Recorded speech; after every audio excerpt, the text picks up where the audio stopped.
Hello friends, Radhe Radhe, हर हर महादेव। मैं मीनाक्षी एक बार फिर से आपके सामने अपने नेक्स्ट वीडियो के साथ प्रेजेंट हुई हूँ। तो चलिए शुरू होने से पहले फटाफट से बताइए आप सभी लोग कैसे हैं। I hope you are happy and healthy. तो चलिए इसी के साथ मैं आज का टॉपिक आपके साथ शेयर करती हूँ। जैसा कि पिछले कुछ वीडियो से हम यंग एडल्ट यानी अर्ली एडल्टहुड पीरियड की बातें करते चले आ रहे हैं। पिछले कुछ वीडियो से हम हैजार्ड्स की बातें कर रहे हैं कि ऐसी कौन सी डिफिकल्टीज हैं किस एरिया में जो कि यंग एडल्ट अपने अर्ली एडल्टहुड पीरियड में फेस करते हैं और किस तरह से उससे ओवरकम करते हैं। तो पिछले कुछ वीडियोस में हमने बहुत सारे ऐसे पर्सनल और सोशल हैजार्ड्स देखे, जैसे फिजिकल हैजार्ड्स लेके हुआ बात, रिलीजियस हैजार्ड्स को लेके बात हुई, सोशल हैजार्ड्स को लेके बात हुई। आज इस सेशन में हम जिस हैजार्ड को लेके बात करेंगे that is also very much hazardous for the young adults in this early adulthood period, that is the sex role hazards which is related to the sex role stereotypes we can say. So ये बहुत ही informative और बहुत ही interesting होने वाली है। तो I request all of you my friends to please be remain in the session till then to get the whole information. And one thing more, अभी तक चैनल को सब्सक्राइब नहीं किया है तो please subscribe it to get the notification of every series and every coming wonderful videos which I make for you. So please do subscribe my channel, and if you are a new viewer please subscribe it. And with this let us begin with the session. चलिए session को आगे बढ़ाते हैं। तो अब जब हम sex role hazards की बात यानी डिफिकल्टीज की बात करते हैं सेक्स रोल से रिलेटेड, तो because of the conflict concerning approved sex roles today,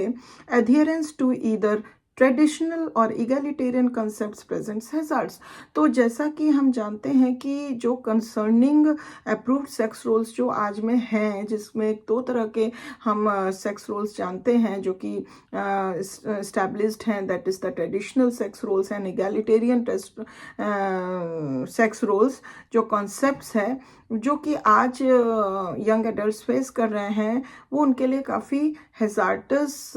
साबित हो रहा है। Adherence to traditional concepts of sex roles has a marked influence on a young adult's personal adjustments। और जहाँ पे ट्रेडिशनल जो सेक्स रोल कॉन्सेप्ट्स है वो बहुत ही ज़्यादा मार्क्ड इन्फ्लुएंस अपना दे रहा है यंग एडल्ट्स के ऊपर, उनके पर्सनल एडजस्टमेंट्स को लेके वो बहुत ज़्यादा पर्सनल एडजस्टमेंट्स उनका अफेक्टेड हो रहा है with the traditional sex role concepts के द्वारा। चलिए अगर इसको हम एक एग्जाम्पल के तौर पे समझते हैं, a man may go to any length to prove to himself and others that he is typically masculine. जब एक मैन जो है, एक आदमी जो है, वो अपने को किसी भी हद तक ले जा सकता है ये प्रूव करने के लिए अपने आप को या दूसरों को कि वो टिपिकली मस्कुलिन है, मतलब उसके लिए वो कुछ भी कर सकता है अपने आप को मस्कुलिन, जो कि ट्रेडिशनल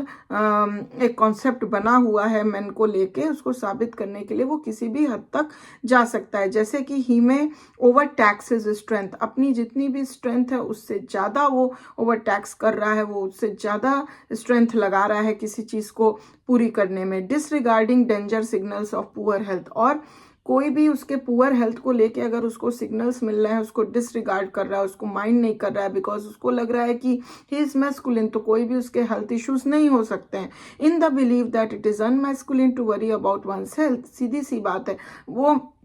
ऐसा सोचता है कि ये बहुत ही अनमैस्कुलिन बिहेवियर होगा कि अगर वो अपने हेल्थ को लेके कंसर्न रखता है। और he may devalue feminine characteristics to the point where he tries constantly to assert his superiority in his relationships with women. और साथ ही साथ वो बहुत फेमिनिन कैरेक्टरिस्टिक्स को डी वैल्यू भी करता है अपने इस पॉइंट को रख के कि वो वहाँ पे कंस्टेंटली ये एजर्ट करता है, अपनी सुपीरियरिटी को दिखाने की कोशिश करता है किसी भी वुमेन के साथ जो भी उसका रिलेशनशिप है, खास करके अपना मैरिटल स्टेटस में, वो रिलेशनशिप में, मैरिटल रिलेशनशिप में वो अपनी सुपीरियरिटी दिखाने की पूरी कोशिश करता है just to show his masculinity. ये जो ट्रेडिशनल कॉन्सेप्ट्स बने हुए हैं उसके चलते वो इस तरह से टिपिकली मैस्कुलिन दिखाने की कोशिश करता है, जो कि बहुत ही हैजार्डस होती है। Women as a result of being looked down upon and treated as inferior to men often develop a typical minority group complex।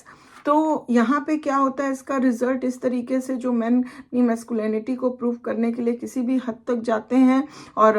Feminine characteristics को बहुत डीवैल्यू करते हैं, वहाँ पे क्या होता है इसका रिजल्ट कि जो विमेन होती हैं वो अपने आप को बहुत नीची निगाहों से देखने लगती हैं और जो भी वो मतलब ट्रीटमेंट पाती हैं आदमियों से उस हिसाब से वो अपने आप को इन्फीरियर समझने लग जाती हैं और ऑफन उनके अंदर एक हम कह सकते हैं माइनॉरिटी ग्रुप कॉम्प्लेक्स करके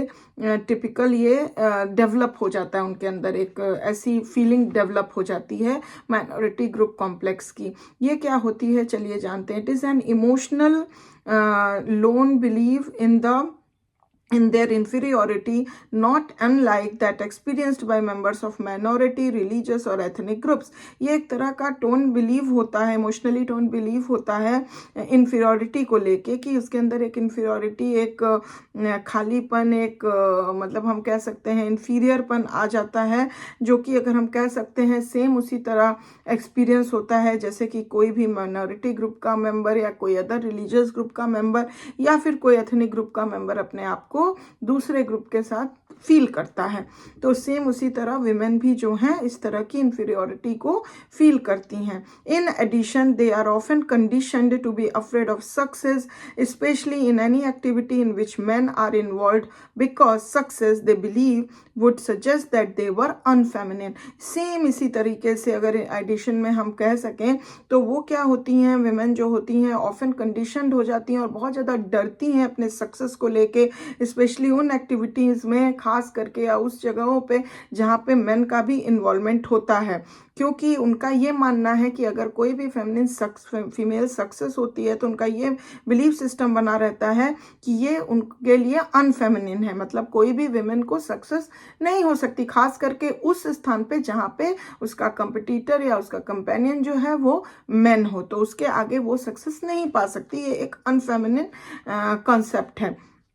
ये बिलीफ सिस्टम उनके अंदर बैठा रहता है। इस पे एज मिडग्ले एंड अब्राहम ने कुछ बातें कही हैं। Social constraints and social definition of sex appropriate behaviour have had crippling effects on achievement motivation in women. तो यहाँ पे ये बोला गया है कि उन्होंने बोला है कि सोशल कंस्ट्रेंट और सोशल डेफिनेशन जो होती है सेक्स एप्रोप्रिएट बिहेवियर की, उसका जो है बहुत ज़्यादा क्रिपलिंग इफेक्ट होता है अचीवमेंट मोटिवेशन पे विमेन के, मतलब विमेन का जो अचीवमेंट मोटिवेशन होता है वो बहुत ही ज़्यादा क्रिपल्ड कंडीशन में हो जाता है, वो सक्सेस से घबराती हैं। हाँ, तो ये चीज़ जो है सेक्स एप्रोप्रिएट बिहेवियर को लेके मतलब इस तरह का कंस्ट्रेंट और डेफिनेशन बना हुआ है। This is less likely to be true in activities in which only members of the female sex are involved. ये कम देखने को मिलता है जब किसी भी एक्टिविटी में ओवरऑल फीमेल हैं, तो ये चीज़ कम देखने को मिलती है। Though many women develop the habit of under achievement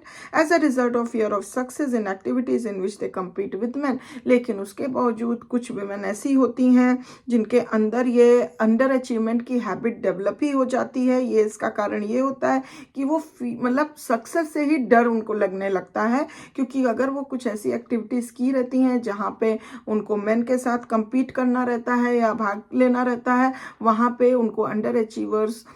होने की आदत सी पड़ जाती है और वो ये बिलीव कर लेती हैं कि मतलब सक्सेस मतलब उनको उससे डर लगने लगता है, वो नहीं होना चाहती, तो उनकी एक तरह से हैबिट बन जाती है अंडर अचीवमेंट होने की। तो जहाँ पे पूरी फीमेल भी इन्वॉल्व होती हैं वहाँ भी उनका वो प्रोत्साहन नहीं दिख पाता, वो मतलब डिटर्मिनेशन नहीं दिख पाता है सक्सेस के प्रति।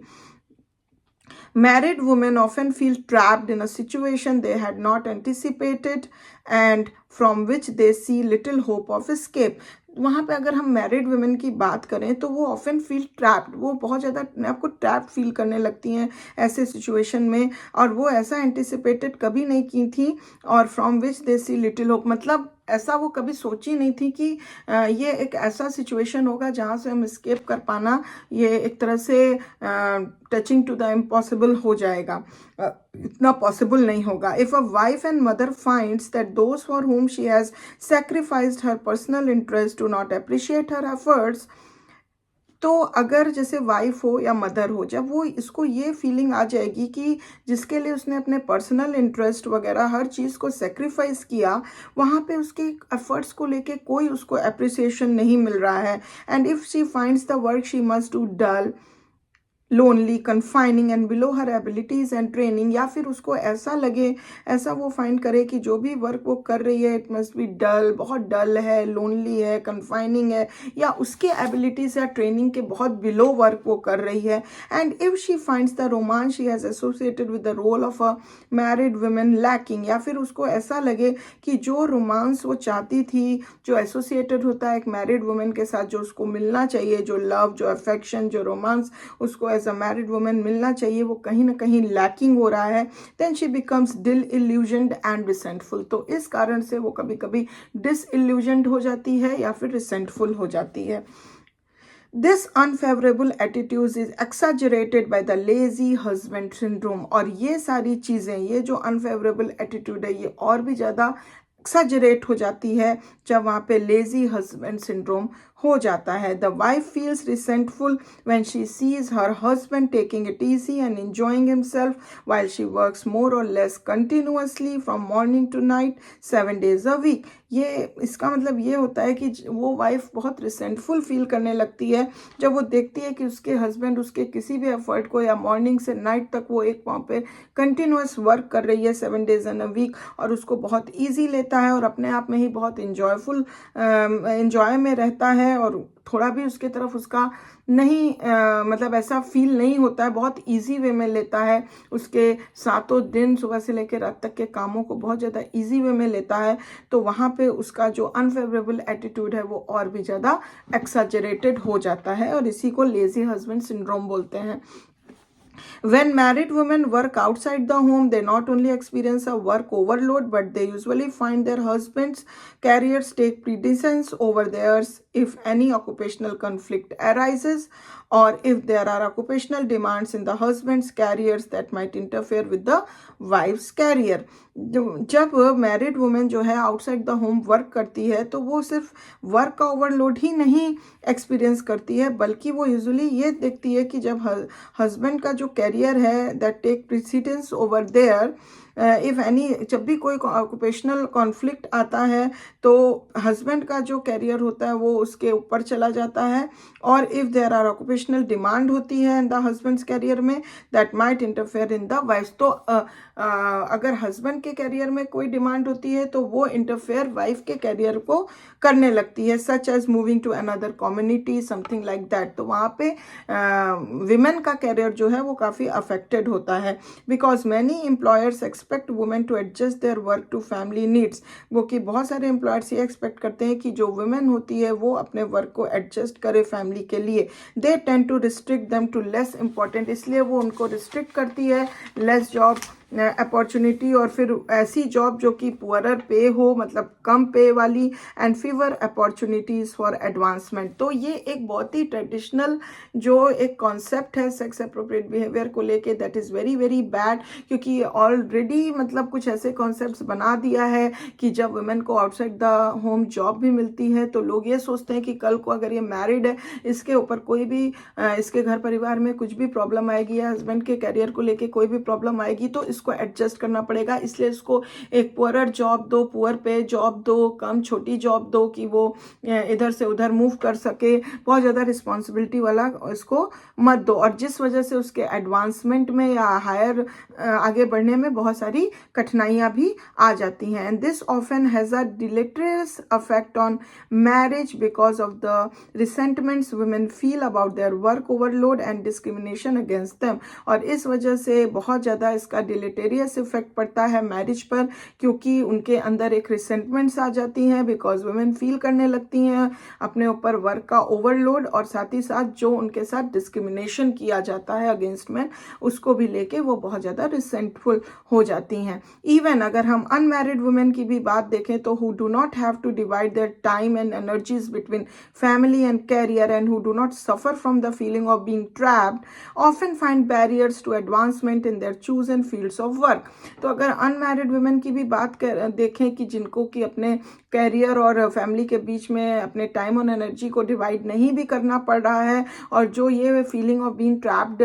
के फीलिंग के साथ नहीं भी सफ़र कर रही हैं, तब भी वो भी बहुत सारे एडवांसमेंट, अपने आगे बढ़ने के अपॉर्चुनिटीज़ को लेके, एडवांसमेंट को लेके बहुत सारे बैरियर्स फाइंड करती हैं जो उनका चूजन वर्क फील्ड होता है उसमें। They find that men frequently less able than they often receive larger salaries and are given positions with greater prestige and responsibility, mainly because the policy of the organization for which they work favors men। जैसे कि अगर example के तौर में देखें कि वो ये देखती हैं कि कुछ मैन जो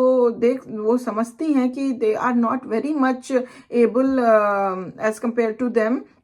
बट वो क्या है, उनसे ज़्यादा लार्जर सैलरीज भी पा रहे हैं और उनको बहुत ग्रेटर प्रेस्टीज और रिस्पॉन्सिबिलिटी की पोजीशन भी मिली हुई है, क्योंकि उस ऑर्गेनाइजेशन में जिसमें वो काम कर रहे हैं उसमें ऐसी पॉलिसी है कि वो पॉलिसी जो है वो मेन को ज़्यादा फेवर कर रही है। And they also discover that prejudicial bias in the evolution of women's work tends to result in barriers to achievement and advancement. और साथ ही साथ वो ये भी डिस्कवर करती हैं कि प्रेजुडिशियल बायस भी देखने को मिलता है वुमेन के वर्क को जज करने में या इवेलुएट करने में, जो कि उनके जो भी अचीवमेंट या एडवांसमेंट होती है उसमें एक बैरियर का बहुत बड़ा काम करता है दिस प्रेजुडिशियल बायस। और इसमें एक कंक्लूजन निकल के आता है कि it is obvious that the most important hazard to good personal and social adjustments comes from the effect of sex role stereotypes that influence the attitude and behaviour of both men and women. तो इसके साथ ये conclusion है कि ये बहुत ही obvious है, इन सारी चीज़ों को जानने के बाद हम बहुत आसानी से ऑब्वियस कर सकते हैं कि ये जो एक बहुत इंपॉर्टेंट हैजार्ड माना गया है गुड पर्सनल और सोशल एडजस्टमेंट्स जो कि यंग एडल्ट्स नहीं कर पाते हैं, and it is the effects of the sex role stereotype, जो उनके एटीट्यूड और बिहेवियर, जो मैन और वुमेन के एटीट्यूड और बिहेवियर है उसको बहुत ही ज़्यादा इन्फ्लुएंस करते हैं, इफेक्ट करते हैं। While any sex role stereotype में prove to be a barrier to good adjustments, the traditional stereotypes are by far the most hazardous. तो किसी भी प्रकार का जो सेक्सुअल स्टीरियोटाइप है वो प्रूव करता है कि it is a barrier for good adjustment, but जो इसमें ट्रेडिशनल स्टीरियोटाइप है that is the far the most hazardous one. उसमें ट्रेडिशनल कॉन्सेप्ट जो है सेक्स रोल को लेके that is the most hazardous one of the sex role stereotype, जो कि बहुत ज़्यादा डिफ़िकल्टी और बहुत ज़्यादा प्रॉब्लम्स डेवलप करता है एडल्ट्स के लिए, यंग एडल्ट्स के लिए। तो मैं समझ सकती हूँ इन्फॉर्मेशन आपको काफ़ी पसंद आई होगी, इन्फॉर्मेटिव लगी होगी। अगर अच्छी लगी है तो प्लीज़ एक लाइक ज़रूर दे दीजिए, और अभी तक चैनल को सब्सक्राइब नहीं किया है तो प्लीज़ ज़रूर से कर लीजिए। और thank you very much for watching this video till the end, and if you have any question, any query, any comment, please feel free to give it to the comment box. I will back soon with my next wonderful session for you. Till then, please take good care of yourself. Bye bye.